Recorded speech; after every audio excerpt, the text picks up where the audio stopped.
Yesterday, over the weekend, and late last week, I warned you that the Dow could camouflage the beginning of the sell-off. Rallied with Home Depot, but ended up, it was up several hundred points and then gave it back and ended up closing positive, slightly positive, but just flat, up 10 points. The S&P was down 0.59%. It was down about 3/4 at the lows of the session. The NASDAQ ended down nearly 1.5%.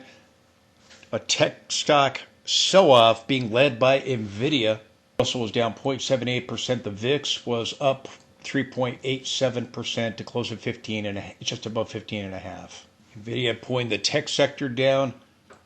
Also warned you that Trump was going to rattle the markets with his tariffs. Trump is expanding to 50% steel and aluminum tariffs to include 407 additional product types. We're going to get more tariff announcements out of Trump. The semiconductor tariffs. We're now seeing the beginning of a tech sell-off. We're going to get the semiconductor tariff announcement. We're going to get a pharma announcement. And then we have Powell this Friday. We got Jackson Hole. Powell's going to do one of two things. He's going to go, we're in a wait and see mode and data dependent, or the more than likely he's going to take a hawkish tone and still show concerns about inflation ticking back up and concerns about Trump's tariffs. This is Powell's last speech at Jackson Hole as Fed chair. His term expires in May of 2026. So everything I've been warning you about is happening. And going back to the 2023 trend line, I warned you about the trend line. Here it is in the daily time frame. Again, we hit it, went back up to it, slammed up into it again, redefining the boundaries for the rising wedge that we previously had. People get so complacent. Oh, it hasn't happened yet, so it's not going to happen. And yet we're now starting that in all likelihood. It has to be confirmed by my signals turning back to bearish. We have that going on with the NASDAQ 100. We do not have that yet with the S&P. It will likely happen, as I said last week, before this week ends. You're probably going to see Trump and Powell likely rattle the market. Warned you yesterday, we completed a 9 count with a lower high. The bar 8 was the high of the count, last Friday's high. So it is a perfected signal off that trend line resistance. The last one we got, we turned and we broke down from the first rising wedge. Now we've got a larger rising wedge, as I'm showing you in this video. I don't have it drawn on this chart. Other sequence counts have all led to pullbacks. This one will likely lead to a bigger one towards our 50 or 200. I think we'll move to try to clear this trend line, move towards 6,700 to complete the final climax move, the final phase of the blow-off top. Please support the channel with the link directly below that allows me to be able to provide you this information. Please let me know you want this information and that you like this information by supporting the channel today. I don't know about you, but these indicators and these charts really help me. I don't have sponsors. I just ask that you partner with me and do what you can to help out. If you could take a moment to do that, I would really appreciate it.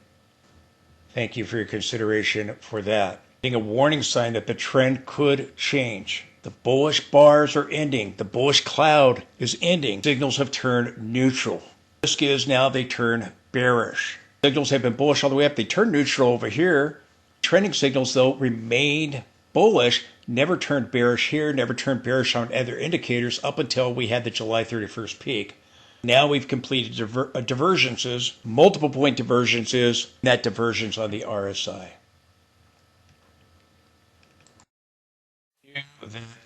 NASDAQ got a red bar in the awesome oscillator. I warned you that we could get a bearish reversal of conditions this week ahead of Powell or with Trump's tariff announcements. With Nvidia breaking the trend line, which it has now done. It's broken it and back tested it.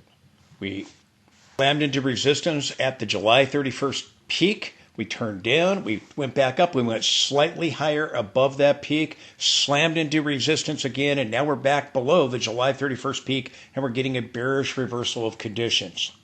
We get a second red bar on the awesome oscillator. I bring it up close. We see the stochastic is breaking the 80 level. The MACD has rolled back over.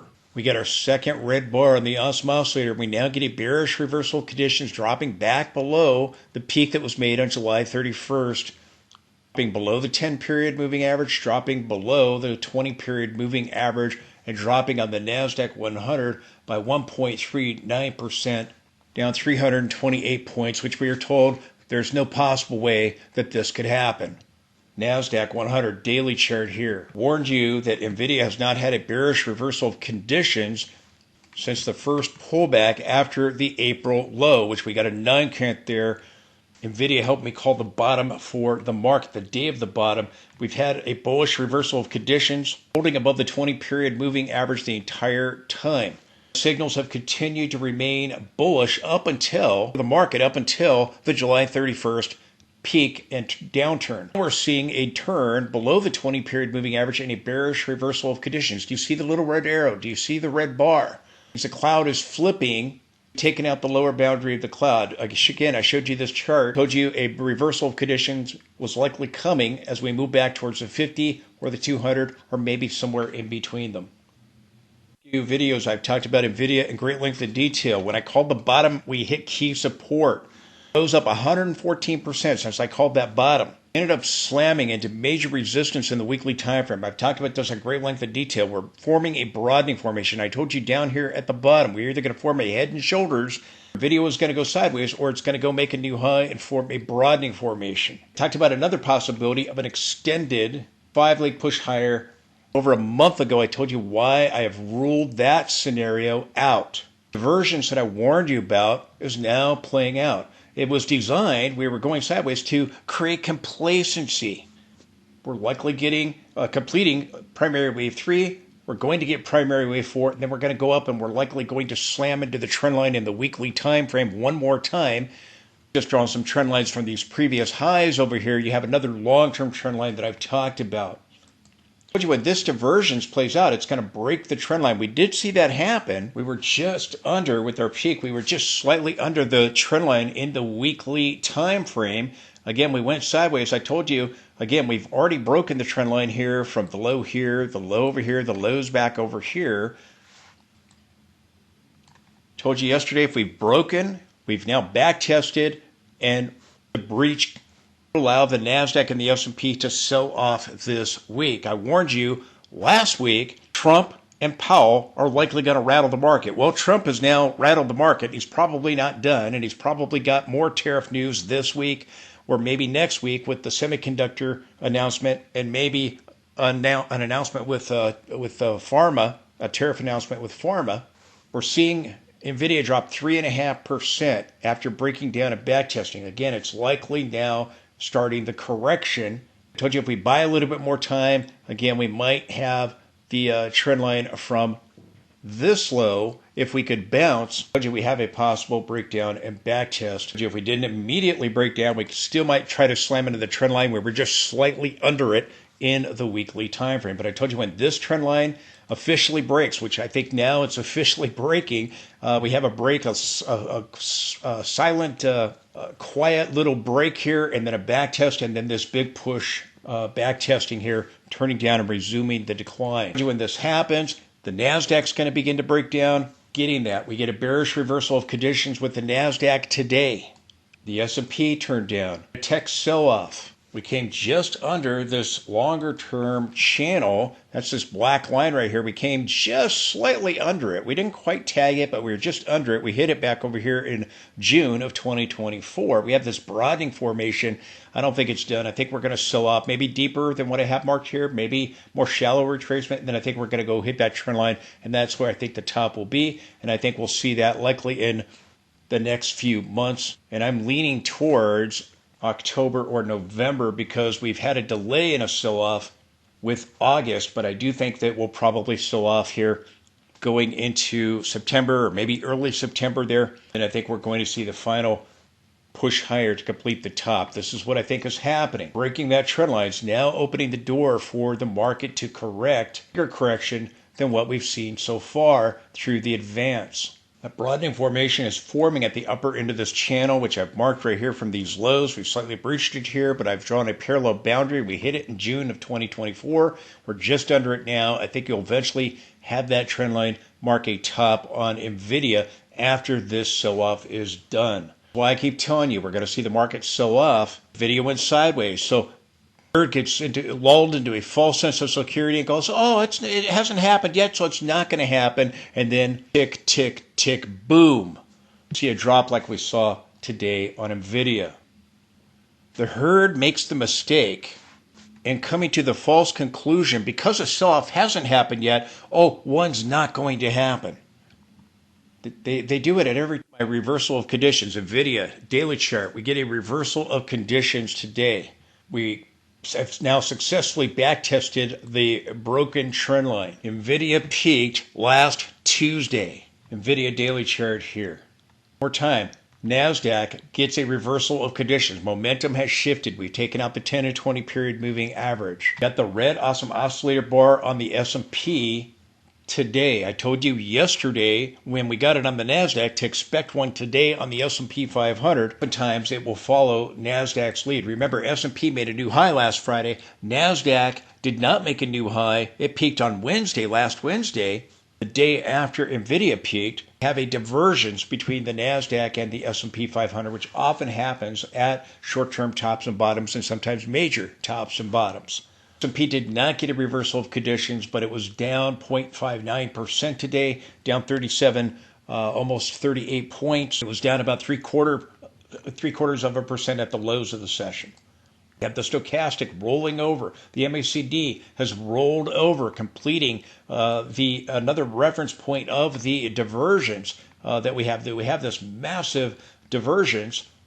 The previous reference points of divergences or MACD rollovers have given us pullbacks or sideways moves. This will likely be a bigger pullback. I still think we go to new highs towards 6,700 as I've talked about, but the S&P likely join NASDAQ in getting a bearish reversal of conditions maybe tomorrow or the following day. Could be tomorrow. It followed NASDAQ the day after with the red awesome oscillator bar, and again a divergence in this most recent price action, and again completing the divergence on the RSI as well. S&P daily chart here. So expect a bearish reversal of conditions likely before the weekend, so we could see it by tomorrow or the following day. What could happen is we could sell off ahead of Powell, try to rebound with Powell, or rebound ahead of Powell, and either sell off more with Powell or get a delayed response after Powell's speech, further selling.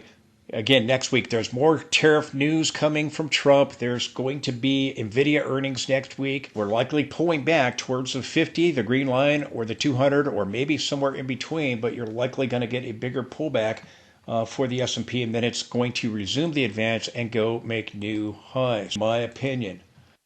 On July 31st, 2.5 weeks ago, I warned you that we were slamming into the trend lines in the weekly time frame.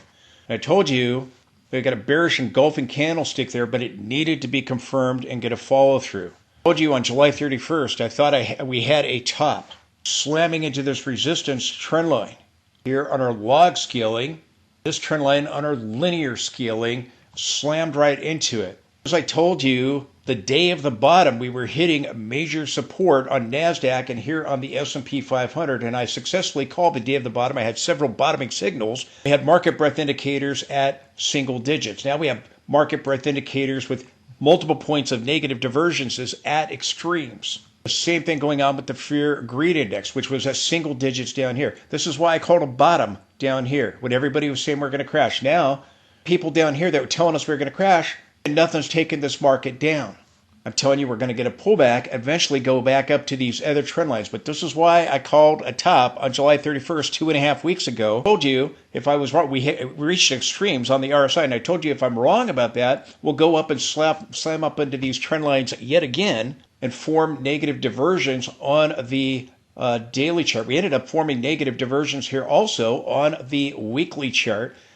And I think we're going to play catch up to Bitcoin and get a bigger pullback. Bitcoin's had several larger pullbacks during the advance from April where we have not had that on the S&P and NASDAQ. We've had periods of short-term periods of decoupling. Still think Bitcoin will end up going much higher.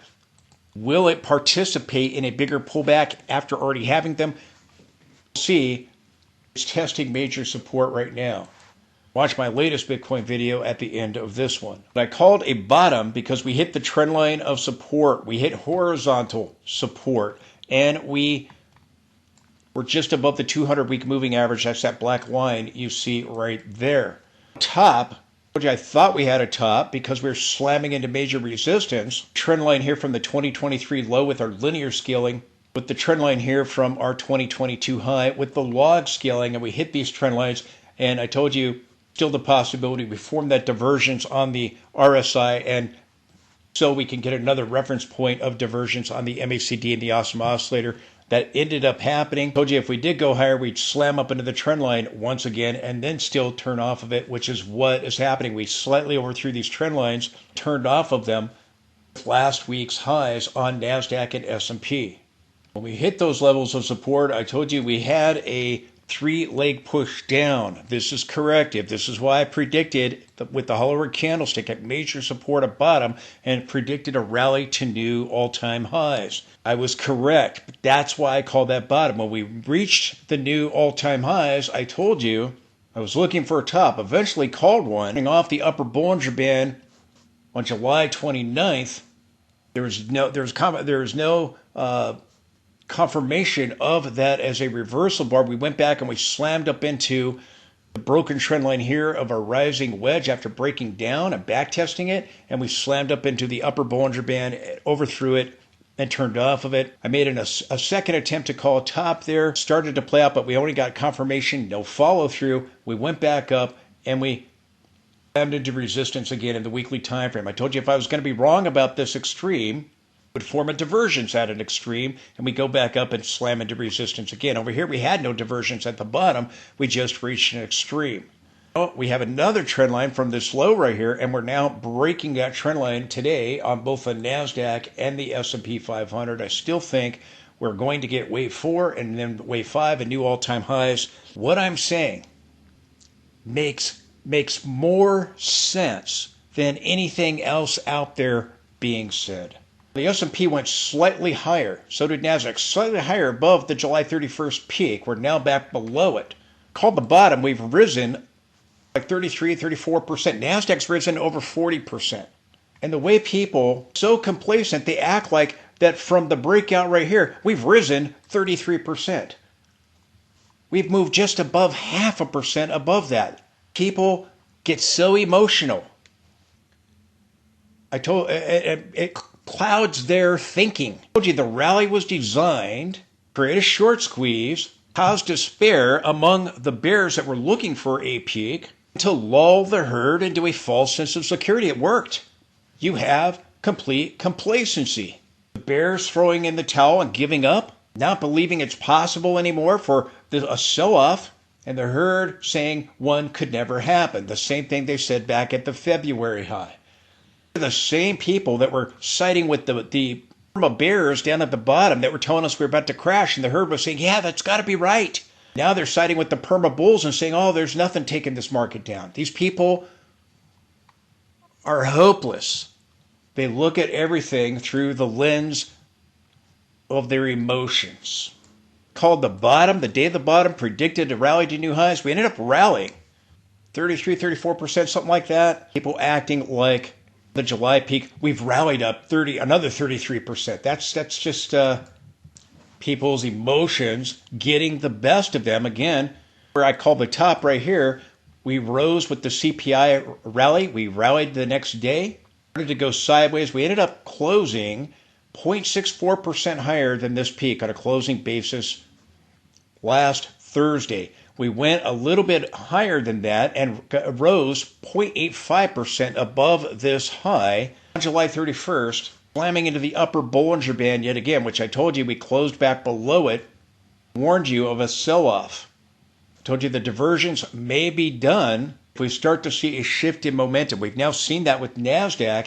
S&P is likely going to get it in the next couple of days here, maybe tomorrow. Now back below the peak here of the July 31st peak. We were above it for 1, 2, 3, 4, 5 days. Day 6, we're back below it. All we did was just go up less than 1% to slam into resistance, which is rising resistance in the weekly time frame, and reverse off of it yet again. Form a divergence on the RSI and another reference point of a divergence down here on the MACD and on the awesome oscillator as I'm showing you in this video.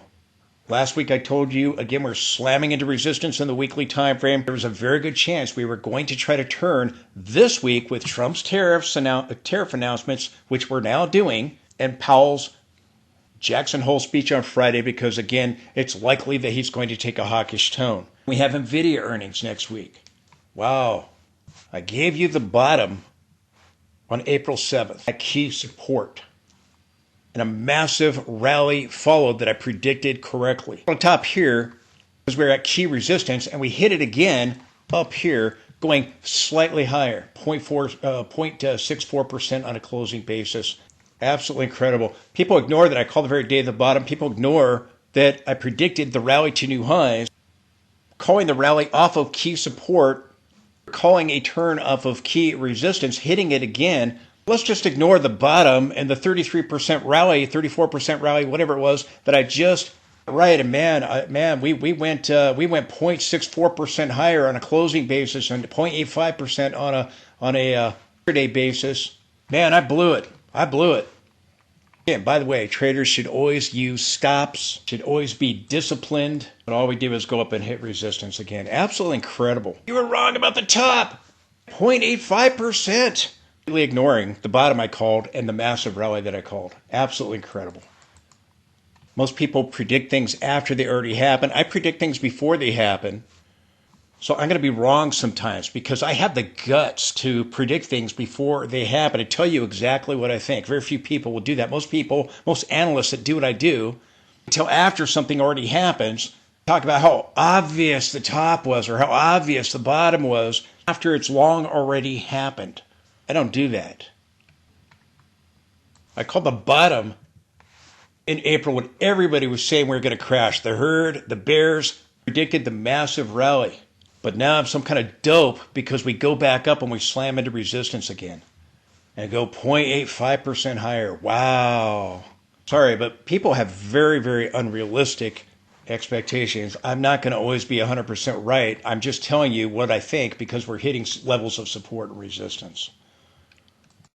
By the way, my prediction last week about Trump is happening. And again, predicted that before he made that announcement on Friday.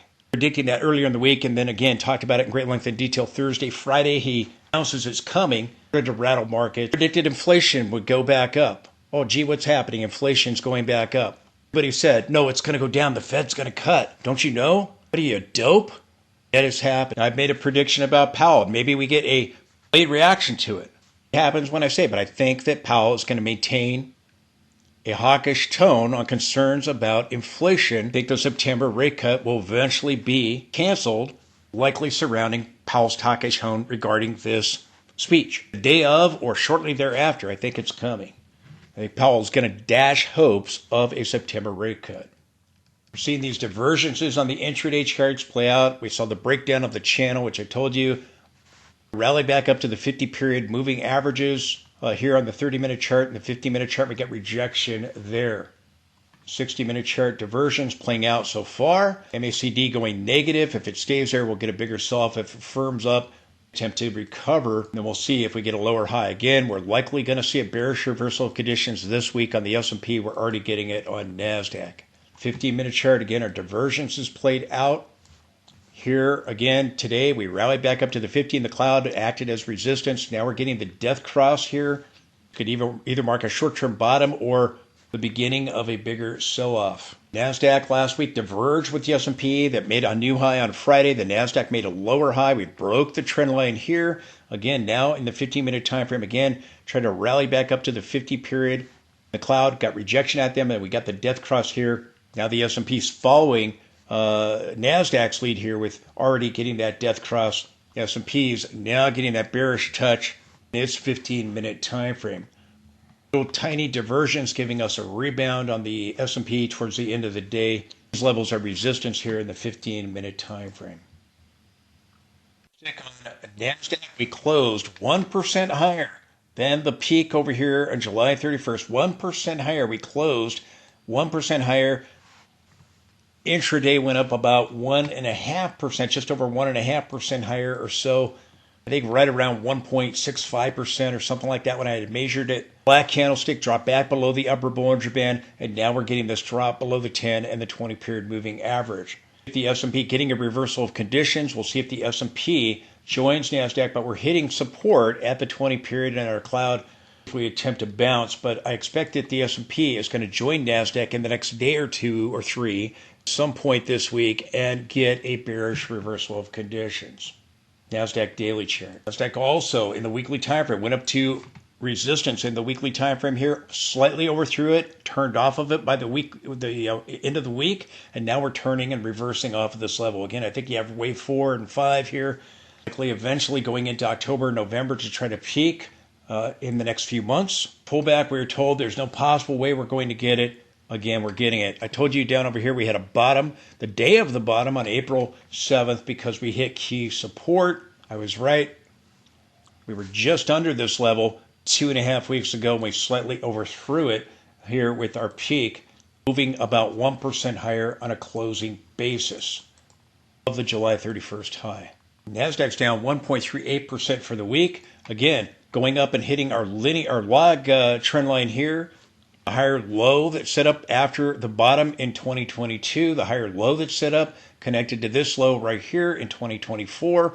We broke that trend line with the sell-off. We hit key support. We went back up to it. These are the trend lines that I'm using to try to call tops and bottoms. Again, slamming into this trend line, we slightly overthrew it here 2.5 weeks later. Really, we peaked. It's less than 2 weeks later, actually. It's 2.5 weeks from now. But last week, the NASDAQ peaked on Wednesday. That was just under 2 weeks later from the July 31st peak. Same thing with the S&P 500. Slightly over it. Peaked 2 days after the NASDAQ. NASDAQ broke the trend line from the low here, their divergence, a low here in April, that when I call that bottom, and connected to this low that we had on August 1st. We broke that trend line now, getting a larger rising wedge. I told you sometimes these patterns expand into larger patterns, which is the case here. We've had the MACD roll over here on both NASDAQ and S&P 500. S&P breaking down from that trend line today ever so slightly, still above the 20 period, but taking out the 10 ever so slightly there, closing right around it. Again, the April low reconnected to that August 1st low. We're breaking that trend line. The rising wedge very well could expand. I've talked about this trend line from the counter trend in March of 2025, and we fell short of that level. I told you we still might reach it, but we ended up not being able to do it, completing the divergence and now trying to break down. So we need to see signals turn bearish if the top is in for NASDAQ, likely in for the S&P, if the top is in for the S&P, it's likely in for the NASDAQ, in that we got a bearish reversal of conditions today on the NASDAQ along with Nvidia, with the trend line breaking, so that now opens the door to a bigger sell-off. And again, I believe the S&P is headed back towards the cloud, probably towards the 50, the cloud. If we get a bigger sell-off, the 200 period, the 100 period down here, the black line's the 200, the pink line is the 100 period moving average. We'll get a sell-off, but then I think we'll continue onward and upward and finish the final phase of the blow-off top, the last climax move of it. I think this whole thing is the final phase. I just think we'll get that final climax move here after this next pullback.